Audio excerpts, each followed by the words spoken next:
Welcome back to my channel. In today's video, I'm going to go through all of the popular books that I've read that are from like TikTok, BookTube, those types of places. I'm going to start with what I've read before I started tracking what I was reading, so like 2021, 2022, and then what I read in 2023, and then what I read in 2024. And for 2023 and 2024, I'll have the ratings for those since I did track those, but for the ones before 2023, I won't really have a rating, probably just what I think I would rate the book now if I reread it. So I'm going to start with the books that I read in 2021, 2022, that were like popular books at the time that I started off by reading. So the first one I started off with was The Song of Achilles by Madeline Miller. I actually went and read Circe in 2023 and I gave that one a 4-star. Looking back on it, this one's like a 3.5. I liked the story. I like Greek mythology. It was just that it was kind of slow for me.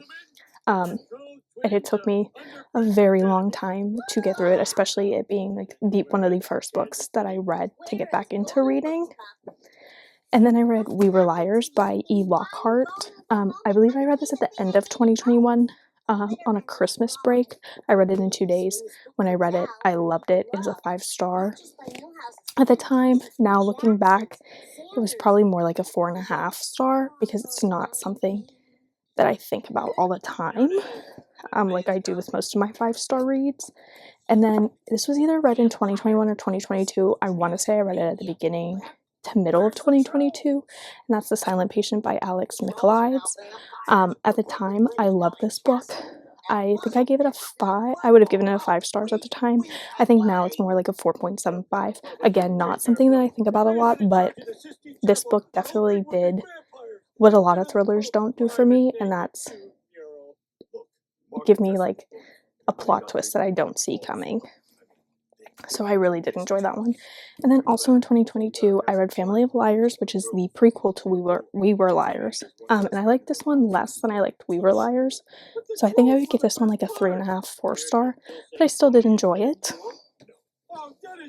In 2023, I picked up more popular books to read.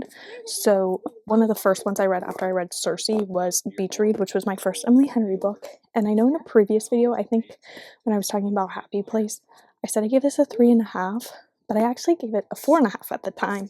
I think now it would probably be about the same, maybe a 4, but I definitely want to go back and reread this to see where my standing is at. And same thing with like The Silent Patient, I want to do that as well. And then I read The Summer of Broken Rules by K.L. Walther, which put me on to her writing and making her an auto-buy author. Even though she is YA, I am going to try her new one that's coming out to see, because I'm not sure if I'm still in the YA genre, but I am going to read that one when it comes out. And I gave this one a 5 stars. I loved it. I loved the romance subplot, and I liked how she talked about the grief of her losing her sister. And then I read The Inheritance Games by Jennifer Lynn Barnes, also another YA, which I did recently pick up her The Natural series, just the first book, to read because I think I'd like that a lot better than I like this because I do love Criminal Minds, and I've heard that The Naturals is like kind of like the Criminal Minds show. But anyways, with this one, I gave this a 4.75. I liked it at the time. I think now I would give it like a 3.75. I did enjoy it. I didn't really see like the twists and turns coming that she had in it for it being a mystery thriller book. I just don't think I'm going to continue with the series, and I'm not going to continue with the series because I have a ton of other books that I'd rather read than reading this series. And then I read Bright Young Women by Jessica Knoll. I gave this a 4 when I read it. I think it's more like a 3.5 star, even though I know it is, now know, when I first read it, I didn't know that it was loosely about Ted Bundy and his killings, but now that I know that, I think it's still going to be a 3.5 star. It just makes it a little bit better knowing that, because like I said, I do like Criminal Minds, serial killer kind of things. So I thought that was interesting that it was loosely based off of that. I just didn't really like the writing of this, and I thought it was a little bit boring. But other than that, it was good. And then I read Icebreaker which started my Hills series readings. So I'm actually on Daydream right now. I'm like halfway through it.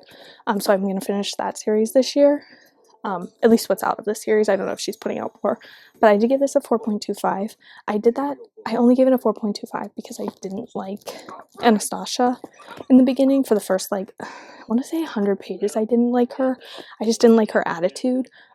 If her attitude was better in the beginning, I probably would have rated this a little bit higher, probably like a 4.5, versus the 4.25 that I gave it.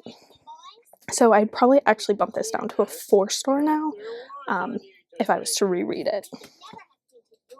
And then in 2024, the popular books that I read a lot of pretty popular books in this last year, but one of the most popular that I read was Wildfire, again the second book to the Maple Hills series. I gave this a 4.5.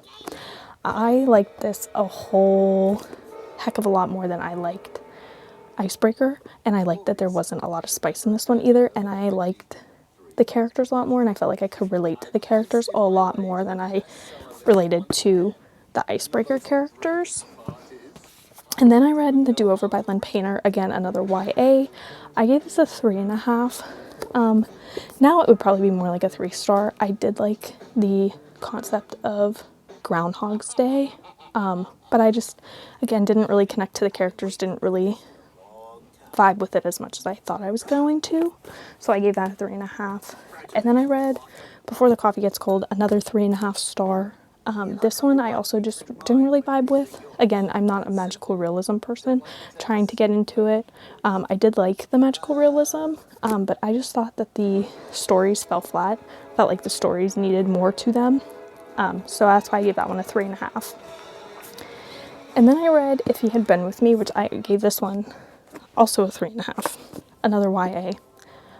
I just also didn't connect to the characters as much as I thought I would, and I kind of thought the story was boring, to be honest. So I did, before I read this, I did pick up the second one, If Only I Had Told Her, and I'm not going to read that. And then I read Malibu Rising by Taylor Jenkins Reid.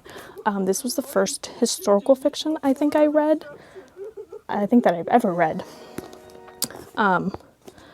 Because I've only read like historical nonfiction. And I gave this sorry, I'm trying to find it on my list. 4.5. I gave it a 4.5. I really enjoyed it. I liked it. And I am definitely going to be reading, there's a couple of other books that are kind of in the same universe as this book, that I'm going to be reading as well.